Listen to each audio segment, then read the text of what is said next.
Court is on the record in State of Ohio versus Alexandria K. Orlando, case numbers 25 CRA 421 and 25 CRB 422. These are cases involving new charges filed against Ms. Orlando. In the CRA case, she was charged with 2 counts of corrupting another with drugs, each of which is a 4th-degree felony. In the CRB case, let's pause here because this opening matters. What you're hearing is a classic plea restructuring. The state is dropping felonies and replacing them with misdemeanors, which instantly tells you the prosecution is prioritizing resolution and treatment over maximum punishment. The case was charged with 2 counts of endangering children, each of which is a 1st-degree misdemeanor. These cases are set today for a preliminary hearing and pretrial conference. The court is also taking up case numbers 25 TRC 200 and 25 CRB 73. In these cases, Ms. Orlando pled not guilty to probation violation complaints filed against her. In these cases, those complaints were filed on or about January 6, 2026. She entered a not guilty plea to those complaints the complaints were filed on January 5th. She entered those not guilty pleas on January 6th, and these cases are set for a final revocation hearing today. Ms. Orlando is present. She's accompanied by her attorney, Jane Timonier. Also present are Law Director John Lewis and Probation Officer Sean Benoit. Mr. Lewis, can you advise of the status of these cases? Yes, I can, Your Honor. Thank you. So this is going to be a mouthful, so bear with me here. So the agreement that we've reached between myself and Ms. Timonier would be for the State of Ohio to dismiss the 25 CRA 421 case at defendant's cost. With that dismissal, I have filed new complaints that involve 2 counts of attempted aggravated possession of drugs. Those are both first-degree misdemeanors. There are 2 counts. Those counts have been added to the 25 CRB 422 case. So that would put 4 charges into that 25 CRB 422 case. The 2 first-degree misdemeanors I just mentioned, the 2 endangering children counts that are in the 422 case would be, under this proposal, would be amended to criminal mischief under 2909.07A. This is a huge shift. Endangering children gets reduced to criminal mischief, and corrupting with drugs becomes attempted possession. That's not leniency by accident, it's leverage. The court is offering a second chance, but it comes with very tight strings attached. Those would be lowered to 3rd-degree misdemeanors. With that, Your Honor, Ms. Orlando has filled out and provided to the court, I believe, an application for renewal court, which I have signed off on as well. That, assuming the court goes along with this, would place Ms. Orlando into this court's renewal court program. As far as the 2 probation violation cases, the offer that I have discussed with Ms. Timonier would be for Ms. Orlando to admit the violations in those 2 cases, and with that, the recommendation would be that her supervision in those cases be extended by 3 months. Your Honor, I would hasten to add for the record that there are 2 juveniles involved in the corrupting another with drugs charges in the 25 CRA 421 case. I have spoken to them. I have spoken to more importantly, I have spoken to their current guardian, Amanda Spear, all 3 of whom are present in the courtroom, and they are in agreement with this proposed resolution.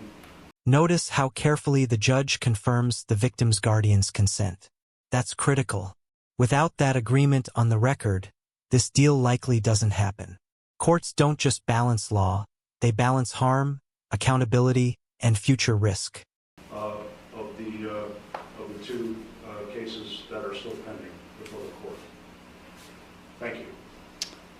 Thank you. Ms. Spear, thank you for being here today. On behalf of the minor children who are the alleged victims in this case, did you understand the proposed resolution? We did. Okay. And are you in favor of the dismissal of the 2 felony charges and Ms. Orlando entering guilty pleas to 2 counts of attempted aggravated possession of drugs and 2 counts of criminal mischief? The attempted aggravated possession of drugs being a first-degree misdemeanor, and the criminal mischief charges, each of which being a third-degree misdemeanor. Yeah, we agreed to that, Your Honor. Okay.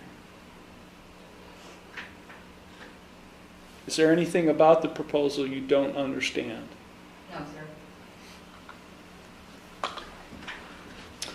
Okay. Ms. Timoneer? I guess let me address first, Ms. Timoneer, the 2 new counts that have been filed against your client, each of which is attempted aggravated possession of drugs, a first-degree misdemeanor, violation of Section 2923.02A of the Ohio Revised Code. Has your client received copies of those complaints? She has, and as a housekeeping detail, it's titled case number 25 CBR. I think that's supposed to be CRB. It should be CRB. Yeah. So You can, if you want to handwrite the change on those, and then I'll do the same. Yeah, that's in the rush of putting this paperwork together, and my staff probably just made that typo. So she has, and she is in agreement with the change and acknowledges receipt of the charges. would she like to have the complaints read, and would she like to have a reading of her rights? No, she waives the reading. She understands the potential penalties and waives any defects in the service of the receipt of these. Okay. So can you tell me, thank you, can you tell me what your client's position is on this proposed resolution?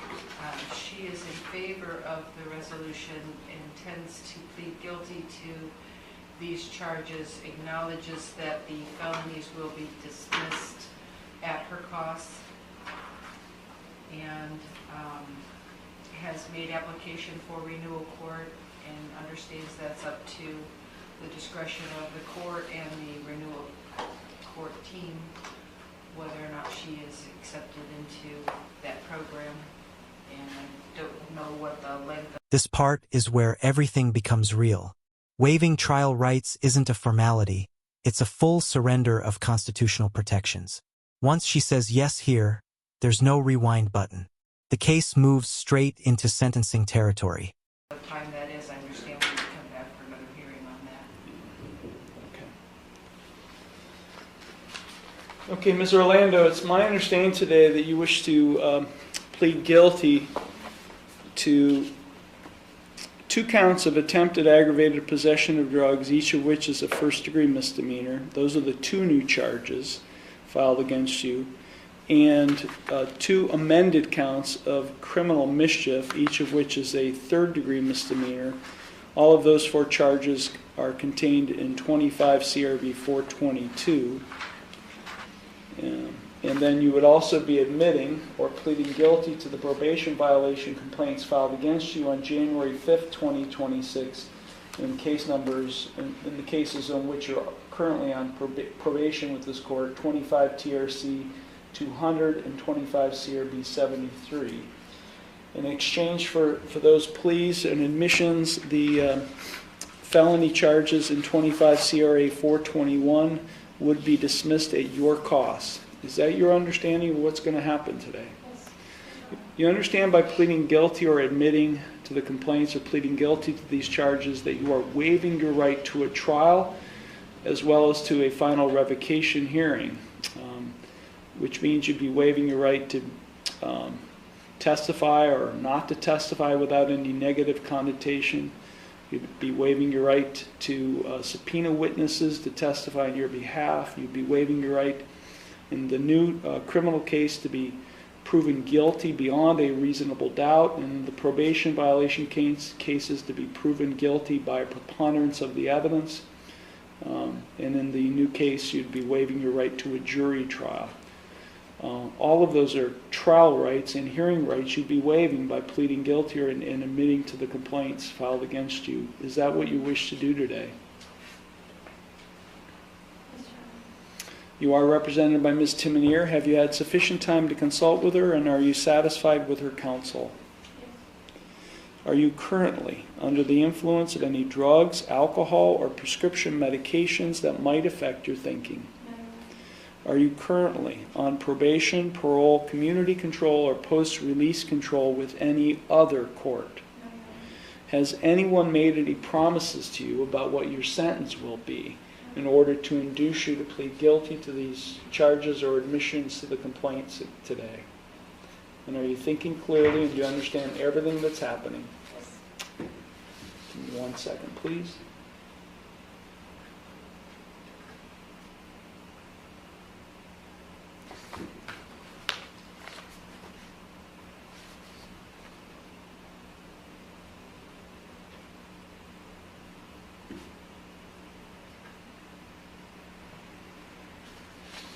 Okay, I'm going to hand you 2 documents. The first is a waiver of trial rights and right to a jury trial and acknowledgement of effective plea on the new case, 25 CRB 422, and the other is a waiver of hearing rights on the probation cases.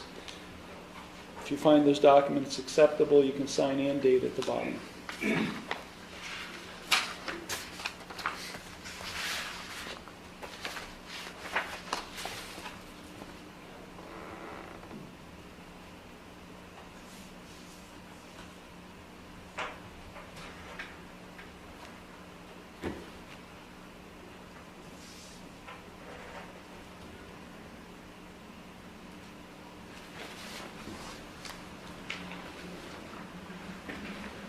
The court does find that Ms. Orlando and Ms. Timoneer have executed in open court the written waivers.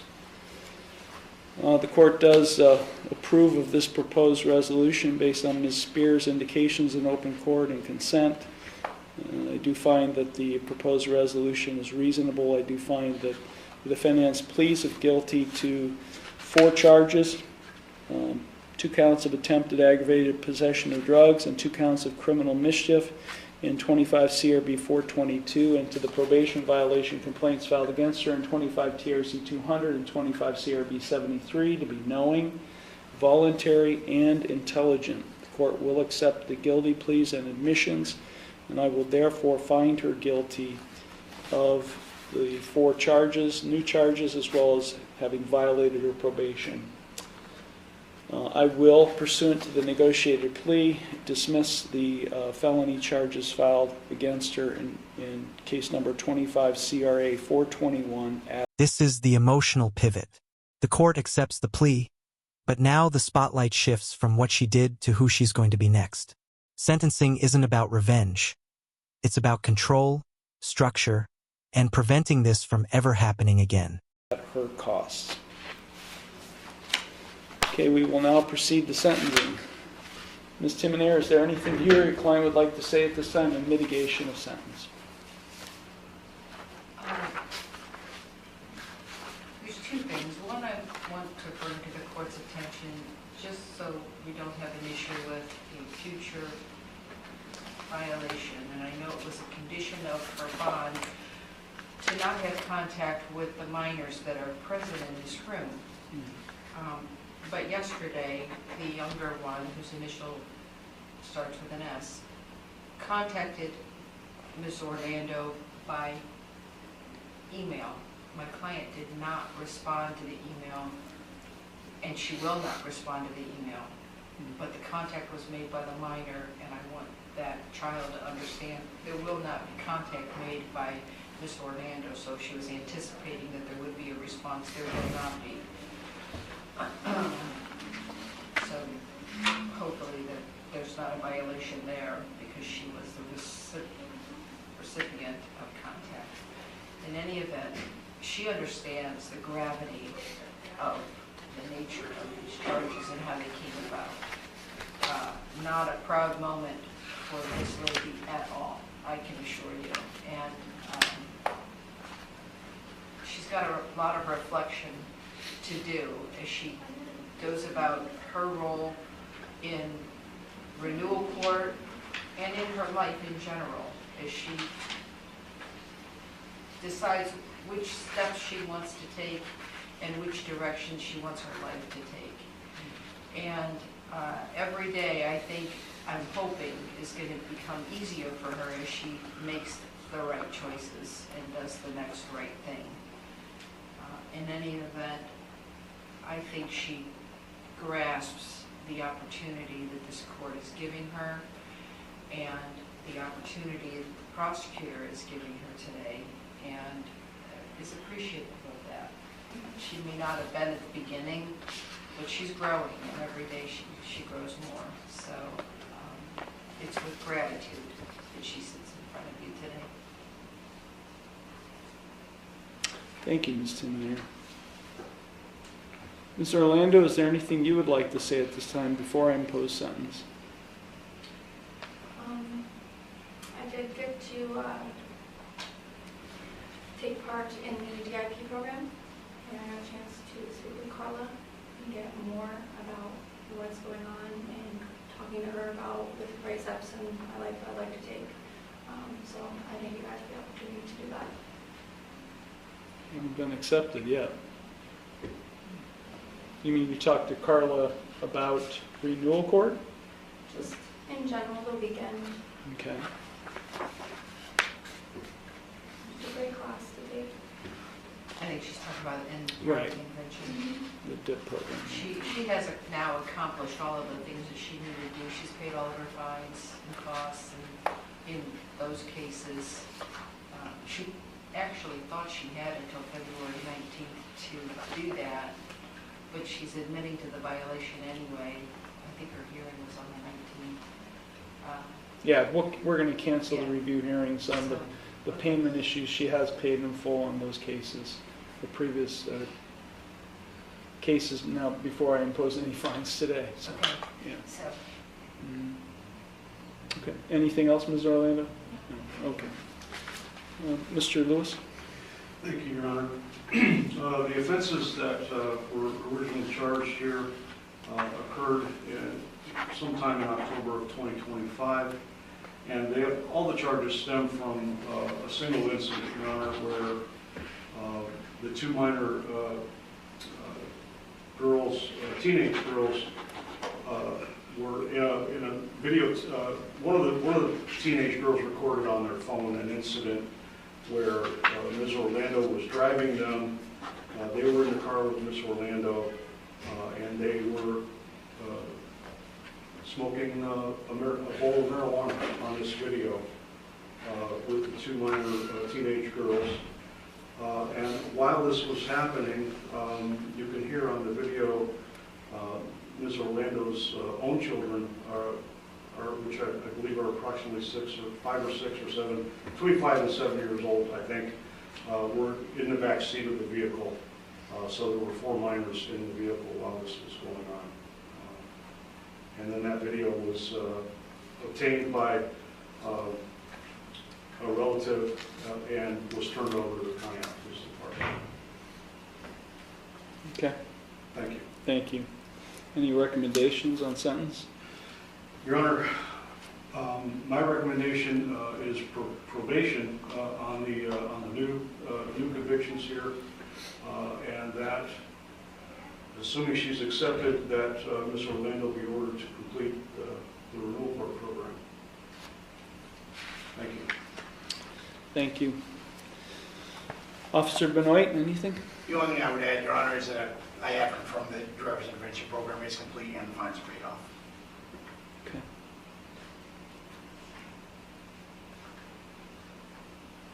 I need to do some math here. Give me a second.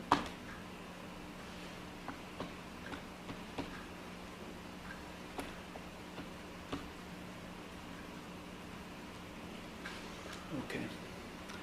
Ms. Spear, is there anything you would like to say on behalf of the minor children?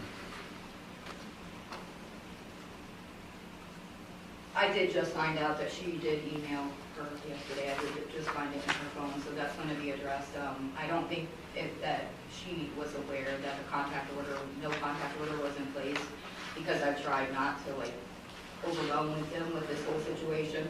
But she does know now that she's not allowed to contact her, as well as my older daughter.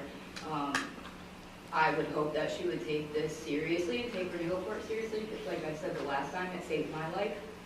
And she has young kids, and I just want to see her do the best for her kids. Are you requesting a no contact order on behalf of the children? Yes. Okay. Mr. Lewis, was that discussed amongst the parties? Your Honor, I neglected to discuss that with Ms. Spear, but she's obviously currently indicating that she would like a no contact order to continue in the case. Thank you. Any objection to that, Ms. Timoner?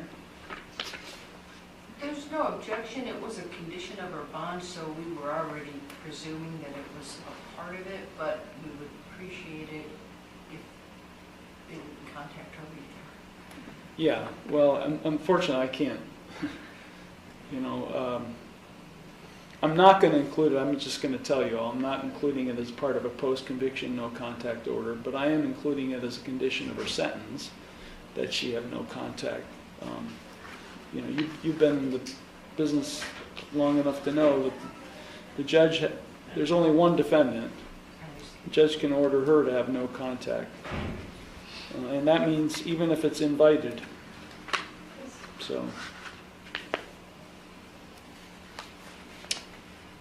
I'm sorry, Ms. Spear, is there anything else? No. Thank Okay, you. thank you.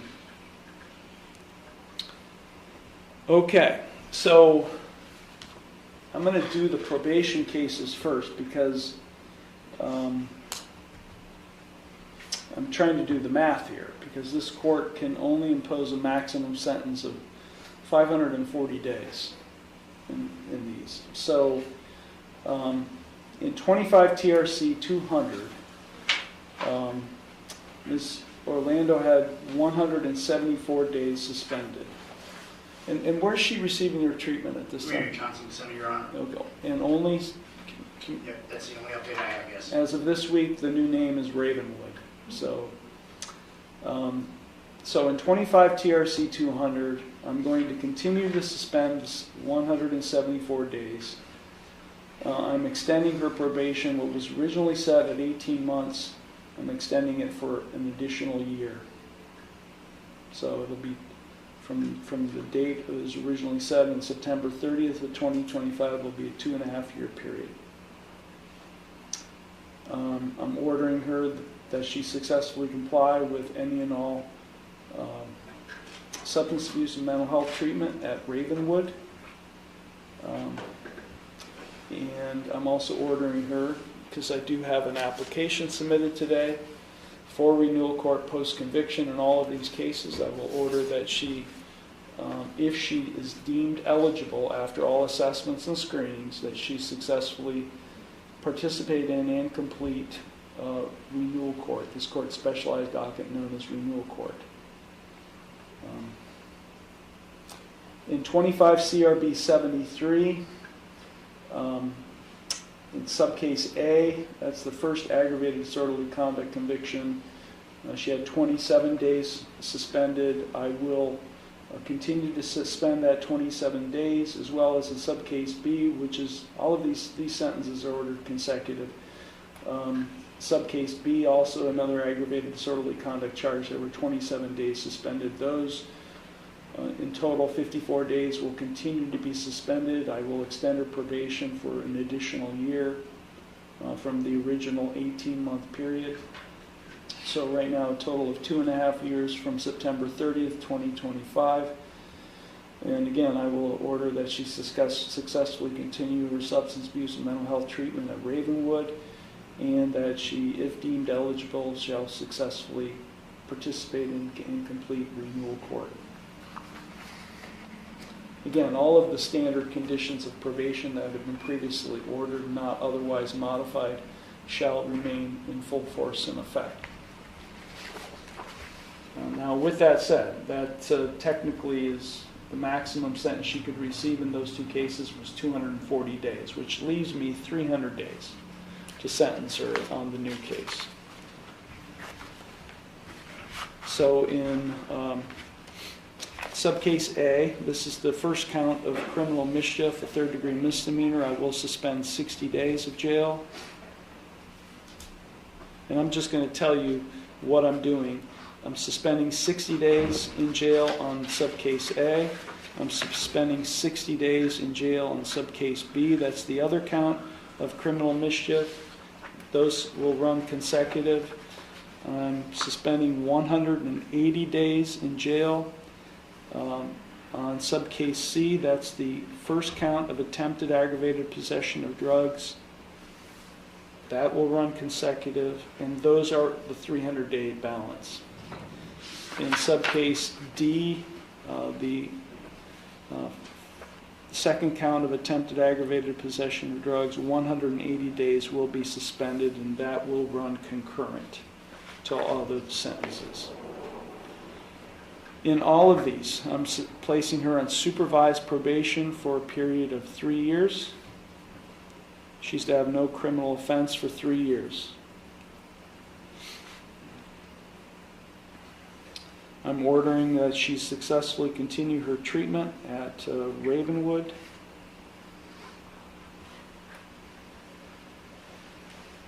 Both substance abuse and mental health. She's to comply with any recommended course of treatment, execute any necessary releases for probation and monitor. She's ordered not to purchase, possess, or consume any alcoholic beverage or drug of abuse, or any pseudoephedrine product, or go into any bar or liquor establishment for a period of 3 years. I am ordering her to have no contact with the two minor children whose initials and dates of birth will be included in the paperwork. On the first charge of criminal mischief, I'm imposing a $150 fine and costs.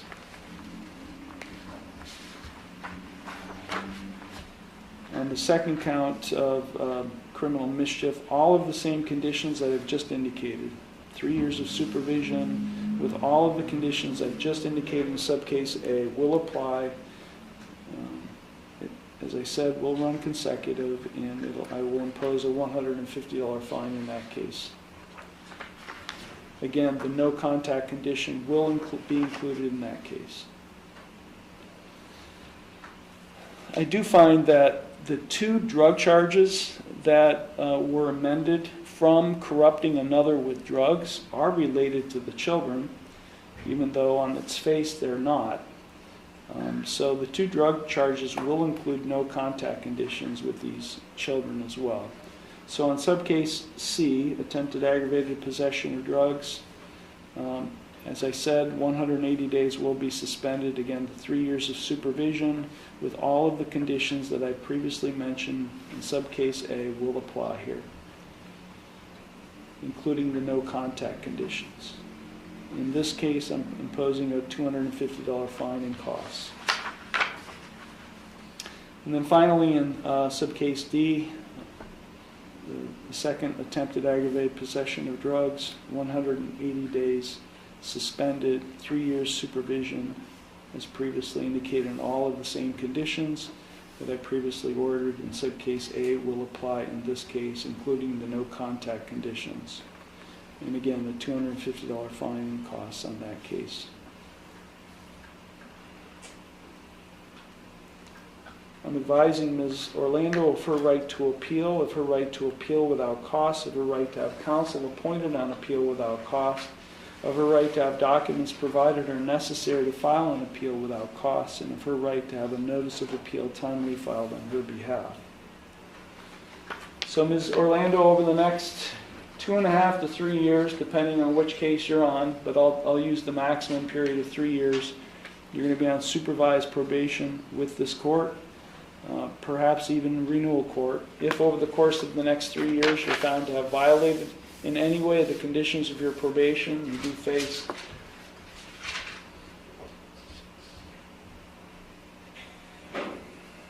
528 days of jail.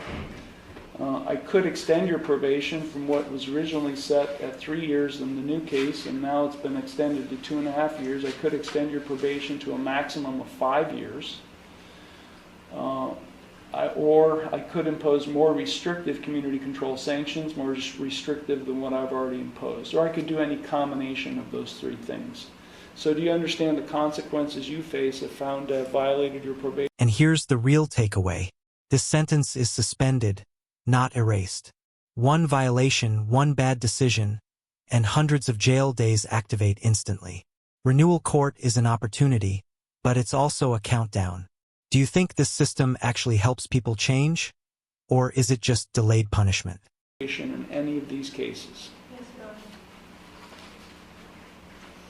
Mr. Lewis, is there anything further? No, Your Honor, thank you. Thank you. Ms. Timmer, is there anything? Thank you. Okay. Ms. Spear, do you have any questions? No, Your Honor. Thank you. Okay, thank you very much, and there'll be some paperwork and such that you'll have to take care of, Ms. Orlando. And just for the record, so all of these assessments and screenings for renewal court will take place after they're completed. If you are deemed eligible, an eligibility report will be submitted to the court through the probation department or renewal court coordinator. If you're found to be eligible, I'll schedule another hearing. Ms. Timner, you don't have to be here for that, but you're certainly welcome, where I would have a real heart-to-heart conversation with you about what you're about to enter, and if you are a permitted entry, then we will welcome you into renewal court at that time, and I'll issue a formal order allowing you to enter at that time. So I'll make sure my staff will notify you, Ms. Timonier, of any future hearing, if you so choose. Thank you. Oh, you're welcome. Okay, thank you all very much. These matters are concluded.